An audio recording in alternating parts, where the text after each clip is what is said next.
Se eu preciso vender tickets muito diferentes, eu tenho que ser inteligente, colocar, por exemplo, se eu tenho 2 produtos para vender, pensa comigo, tenho 2 produtos para vender. Um produto é mais caro, outro produto é mais barato. O que eu vou vender primeiro? O que vocês acham? Um mais caro ou um mais barato? Existem várias teorias sobre isso. Mas, via de regra, quando eu faço lançamentos, de novo, isso daqui é a minha experiência, não estou querendo cagar regra para ninguém, com perdão do meu francês. Pela minha experiência, eu gosto mais de lançar primeiro produtos mais caros, quando é para a mesma audiência. Por quê?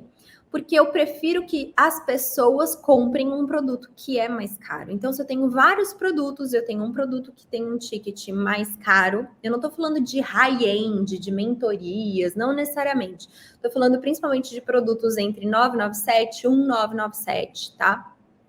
Eu prefiro conduzir a minha audiência para comprar esses produtos principais, com esses produtos um pouquinho mais caros, e depois fazer um lançamento de um produto mais barato para pegar a rebarba das pessoas que não puderam comprar esse produto mais caro, que não foram convencidas às vezes, né, a comprarem o produto principal. Então você vai entendendo qual vai ser o ticket e entendendo que, por exemplo, o que vai acontecer se você vende, às vezes, o produto mais barato, o que vai acontecer? As pessoas compram logo o produto mais barato. Quem comprou o seu produto mais caro, já compra o mais barato. Aí, se você logo em seguida fizer um lançamento de um produto mais caro, pode ser que a pessoa pense assim: poxa, mas eu acabei de comprar esse produto mais barato, deixa eu ver se eu já tenho resultado com esse produto mais barato e depois eu compro caro.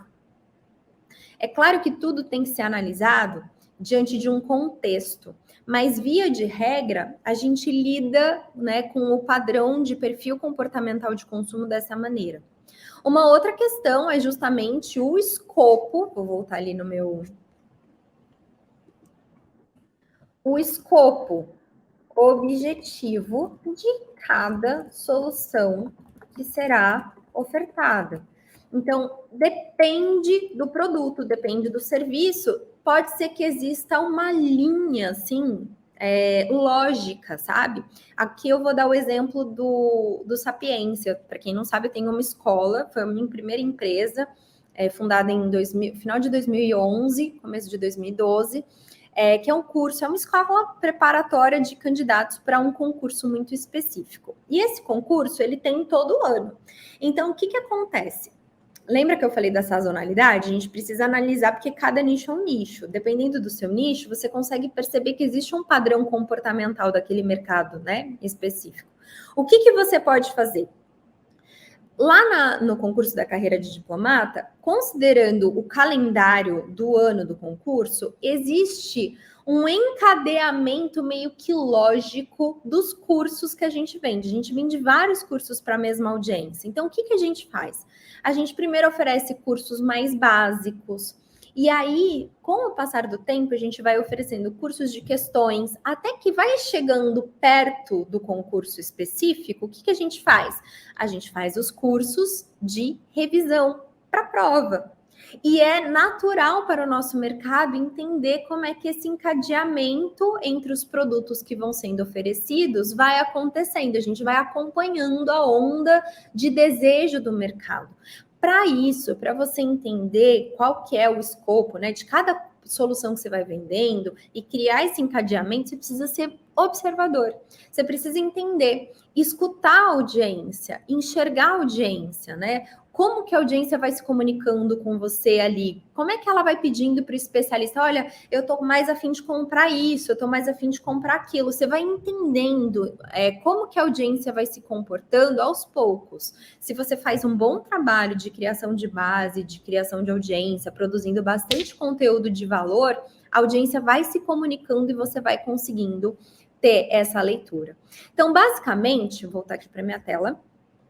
Basicamente, o que você vai fazer a partir de agora? Considerar tudo isso e começar, não tem segredo, a agendar os lançamentos num calendário.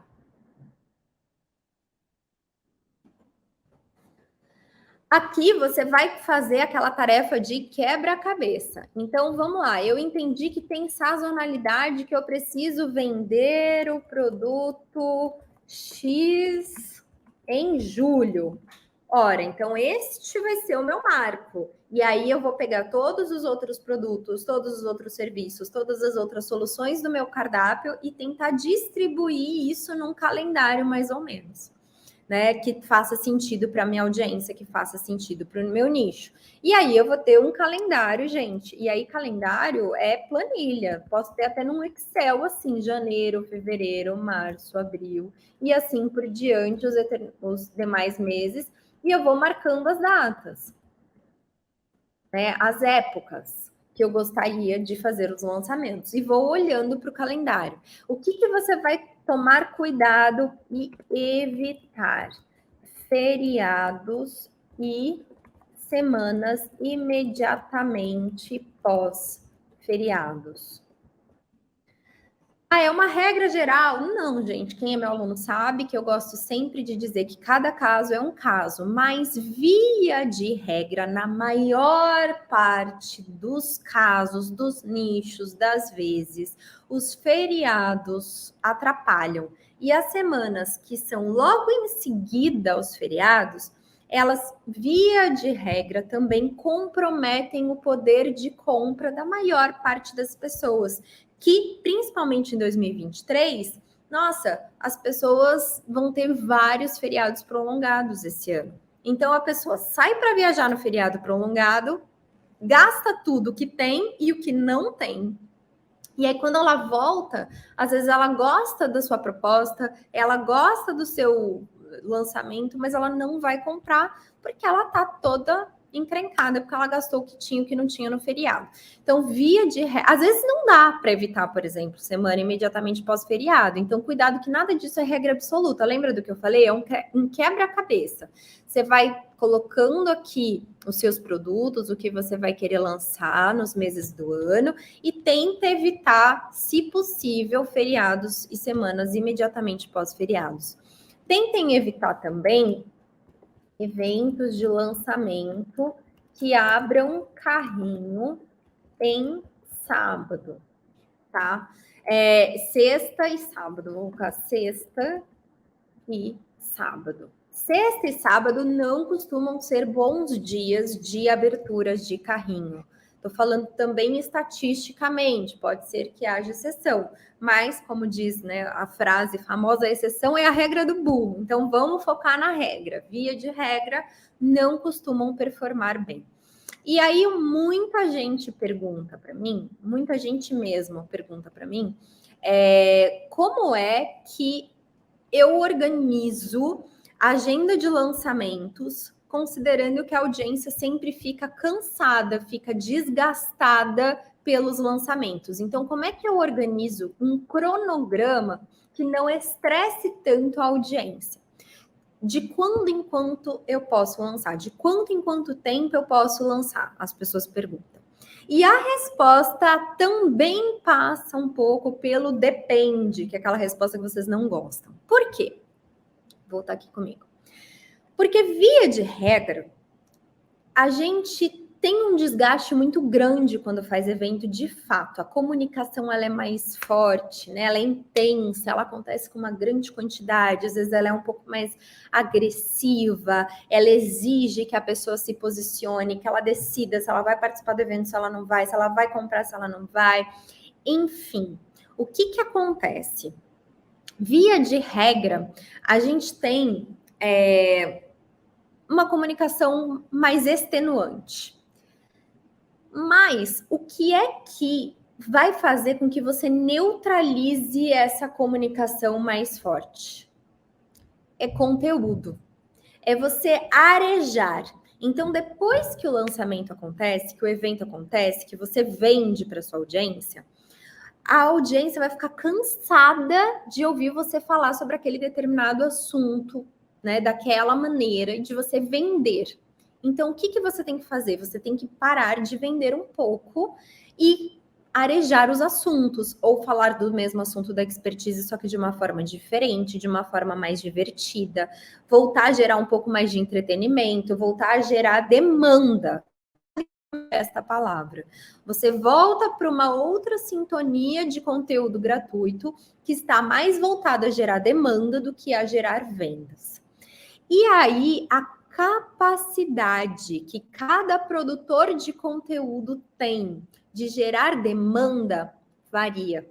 E é isso que atrapalha o entendimento, principalmente das pessoas mais iniciantes. Tem pessoas, tem produtores de conteúdo que são muito bons, mas muito bons mesmo, são mestres da comunicação. Então a pessoa, ela explora bastante a narrativa de venda, venda, venda, venda no lançamento. Passou a venda, ela consegue mudar ali a sintonia da vibração da narrativa muito rápido. E aí ela consegue fazer com que a audiência esqueça rápido daquele estresse, esqueça rápido daquelas vendas. E aí essa pessoa tem uma capacidade, às vezes, de geração de demanda muito alta. Tem gente, por exemplo, que consegue lançar todo mês. Todo mês a pessoa consegue fazer uma oferta para audiência. Ou a cada 40, 45 dias a pessoa consegue fazer uma oferta para audiência. Por quê? Porque ela tem essa habilidade de narrativa, de comunicação. Normalmente são pessoas mais experientes. Porque provavelmente ela produz muito conteúdo em qualidade para audiência. Provavelmente porque essa pessoa também investe muito em tráfego pago. Então, esses produtores de conteúdo, às vezes você olha de fora, você percebe que eles abrem muito carrinho, abrem vários carrinhos, às vezes de vários produtos, às vezes do mesmo produto. Por que essas pessoas conseguem? Porque a capacidade de geração de demanda e de virar a chavinha na comunicação com a audiência é muito grande. Isso não quer dizer que vai ser essa mesma regra para todo mundo. Isso vai variar, inclusive, muito de acordo com o tamanho do nicho. Se você tem, às vezes, um nicho muito pequenininho, ou o tamanho da audiência, você tem uma audiência muito pequenininha, você demora mais para renovar a audiência. Então, dificilmente, por exemplo, uma pessoa que trabalha com um nicho muito pequenininho, ou uma pessoa que trabalha com uma audiência muito pequenininha, e ela não tem uma grande capacidade de geração de conteúdo de valor, de reciclar a comunicação dela e reciclar, inclusive, a própria audiência, ela vai ter mais dificuldade, ela vai precisar espaçar mais os lançamentos. Explicado o contexto do fundamento por trás desse espaçamento entre lançamentos, a via de regra, né, o geral, né, as boas práticas de mercado rezam que é possível abrir carrinho de 2 em 2 meses. Então, mês sim, mês não. Mês sim, mês não. Então, se eu abrir em janeiro, eu consigo abrir em março. Essas são as boas práticas de mercado. Pode ser que você, se você atuar numa velocidade, né? Tem gente que se destaca numa alta velocidade de geração de demanda, tem gente que se destaca numa baixíssima velocidade de geração de demanda. Então, a gente tem aí, via de regra, que de 2 em 2 meses você pode lançar, o que dá algo em torno de 6 lançamentos no ano. 6 lançamentos no ano, mês sim, mês não, com abertura de carrinho. Se você tiver uma alta geração de demanda, eu vou te dar um exemplo, Pedro. Quando eu desenho o planejamento estratégico do Pedro, a gente faz 8 grandes aberturas de carrinho, por exemplo, só da comunidade Sobral de Tráfego, fora agora que a gente tem um outro produto, que a gente tem mais uma abertura.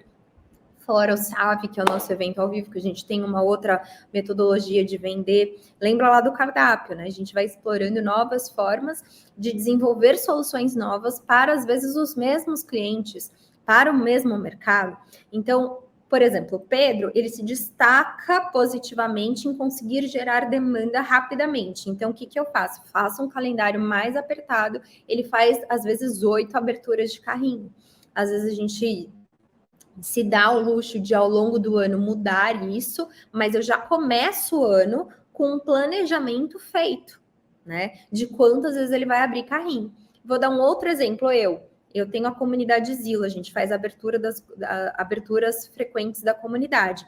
A minha não é nem sobre capacidade de geração de demanda, eu até tenho muita demanda. Mas o meu problema é que, para quem não sabe, meu trabalho principal é trabalhar no bastidores de vários especialistas diferentes. Então, aqui eu sou CEO do nosso grupo e o nosso grupo faz cerca de 80 lançamentos por ano. Por ano, são muitos lançamentos. Então, a minha carga de trabalho é muito grande. Isso acaba prejudicando, por quê? Porque o lançamento é muito desgastante para o especialista. Então, o que eu faço? Eu coloco menos lançamentos para mim por ano. Por isso que você já nota aí na sua agenda. Se você ainda não entrou na comunidade Zillow, se você não entrar agora em janeiro, só Deus sabe quando é que vai ser o próximo. E aí, o que a gente faz? Menos lançamentos, por quê? Porque eu faço todo aquilo que eu falei para vocês, aquela reflexão. Tá, quais são os meus sonhos? Né? E quais são os meus objetivos e quais são as minhas metas? Produzir conteúdo para mim hoje é o meu trabalho depois do meu trabalho. Então, eu faço isso para ajudar outras pessoas, porque quando eu comecei não tinha ninguém que me ajudasse. Então, eu procuro ajudar outras pessoas que querem trabalhar nos bastidores do digital. Então, vejam, tem vários fatores que vão influenciar nesse cronograma, tá? Então, o que você vai fazer nesse último passo? Você vai abrir o calendário e vai fazer esse trabalho de quebra-cabeça, ponderando, gente, tudo isso que a gente falou. Percebam que a chave do sucesso é justamente alimentar esse espírito crítico, alimentar em nós essa capacidade de raciocínio. Priscila, por que você fala tanto sobre essa questão de reflexão? Por que começamos a aula aqui, né, nesse método CISOA, né, essa viagem do querer, e sonho e vontade? Porque isso é o que te ensina a pensar. E quando você aprende a pensar, você não come na mão de ninguém, de guru nenhum na internet, de produtor de conteúdo nenhum na internet, porque você tem as ferramentas necessárias para sempre se organizar. Você não é escravo de uma formulinha, você não é escravo de um frameworkzinho. Sim, você pode ter um framework de planejamento, mas ele vai ser não uma muleta, ele vai ser uma ferramenta que potencializa uma pessoa que tem capacidade crítica, capacidade de raciocínio. Mas você sabe fazer o seu próprio calendário e as condições de mercado, como são dinâmicas, vão mudar. E aí, o seu frameworkzinho nunca vai ficar desatualizado. Por quê? Porque você sabe raciocinar. Você vai pegar tudo isso que eu estou te ensinando e você vai fazer exatamente essas ponderações para construir o seu cronograma, para construir o seu calendário.